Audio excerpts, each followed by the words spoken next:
Motorsports. Jeff, are you going back and forth? I'm going up after qualifying here tonight, and I'll go up, and then I'll come back as soon as the race is over tomorrow, and I'll be here for the start of the 600.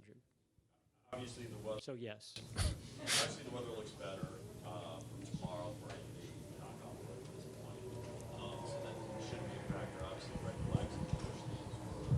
Is it ultimately your call in saying if he has to get out, if the race isn't finished? How does that process work if it gets to that point? He is going to be here for driver introductions at 5:25. That's the call, right? The call is we know exactly how to back it up from there, what time he has to be, leaving, taking off from Indianapolis to get here. That's all it matters. At this point, we can't predict red flags, caution flags, anything else other than that time. And that's what's different from this year from last year. Last year, as the rain started coming and the delays started coming, it started being a factor of, okay,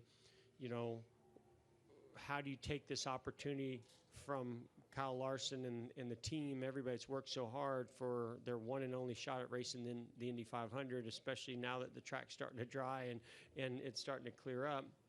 And we kind of took into account at that point, yes, he's going to miss the start of the 600, but we still had the plan to get him here and get him in the car and finish the race. And that's what bit us really was that on both sides. That's just not the case this year. And last thing is, obviously, I know you got to get through tomorrow, so there's still a lot. But as you move beyond tomorrow, what will be considerations that will go into whether this is worth doing again, whether next year or some other time in the future? I'd be just fine if Kyle Larson wants to win the Indy 500. So, and I'm probably speaking on behalf of Rick Hendrick. Yeah, that would be awesome. So we can say we did it and it's been amazing. And Kyle, if you want to do the Indy 500 in the future, be our guest. But it's a lot. It takes a huge commitment. We're proud to be a part of it. It's been great for Hendrick Cars. I think ultimately it was between Hendrick Cars and Rick Hendrick that made the decision to want to do it again. Certainly doesn't hurt that we're also, doing a documentary, and the documentary was not complete. But I feel like from our perspective, it's going to be complete this time. Zach Sterniolo, NASCAR.com.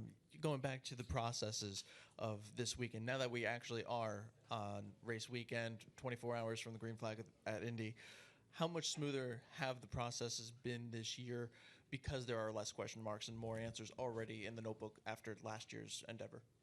Yeah, I mean, because so many unknowns year one for Arrow McLaren and for Hendrick and for Kyle and for our partners, like it just – there was just so much for us to learn. And because we learned a lot, then we feel like, all right, we should be able to do it better. And I feel like it's been much smoother. I know, practice prior to qualifying didn't go quite as well from Kyle's perspective. But otherwise, I think everything has been, it's been much smoother and easier just because of what we already know based on what we did last year.